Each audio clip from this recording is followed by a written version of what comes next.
अस्सलामुअलैकुम दोस्तों, आपका आज के ट्यूशन क्लासेस में स्वागत है। मैं आज उर्दू इंग्लिश हिसाब करूँगा।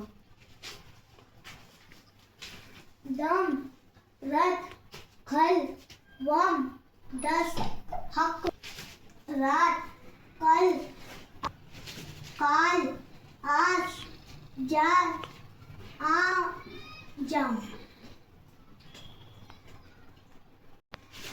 On, of, odd, ox, no, go, so, to, do।